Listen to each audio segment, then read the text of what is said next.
Bismillah ar-Rahman ar-Rahim.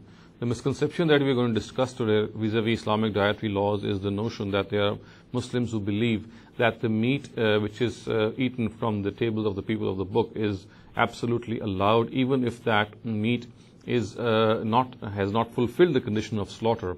For example, if the name of the Almighty has not been taken when that animal was slaughtered, or if that animal was not slaughtered in a way that it died of blood loss as a result of slaughtering it.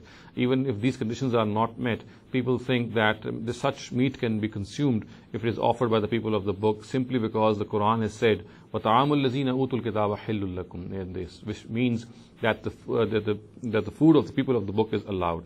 Now, there is of course a very, very grave misconception which is surrounding this whole issue, and this is because this particular verse has not been interpreted in its proper context.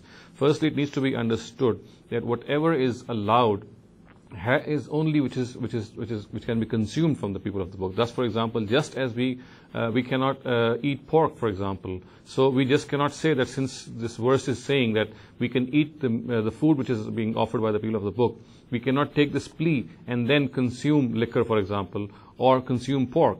This would be a wrong conclusion, and we cannot equate it to saying that the Quran has allowed the food which is offered by the people of the book.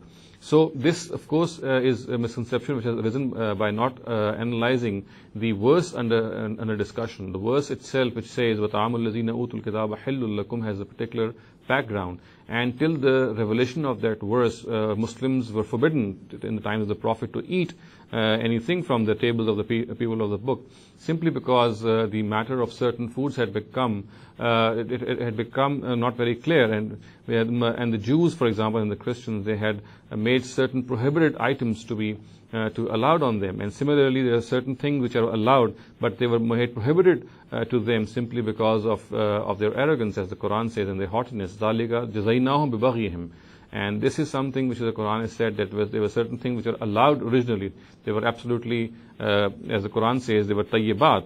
But because of their arrogance, they were made forbidden to them. So till the time the Prophet had made all these things clear, and he had set right what was legally allowed to be eaten and what was not legally allowed to be eaten, Muslims had been forbidden to eat or consume anything from the people of the book.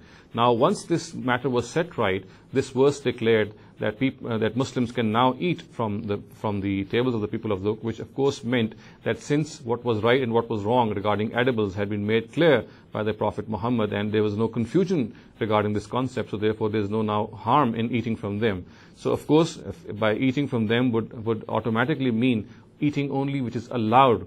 And what is allowed, as I said, has always been understood by Muslims to mean that in case of the meat, it has to be primarily three things. That the animal has to be slaughtered by a person who is primarily a monotheist.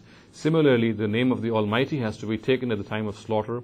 And finally, the animal has to die because of the wound inflicted, and he has to die of blood loss, so that all the blood is drained away.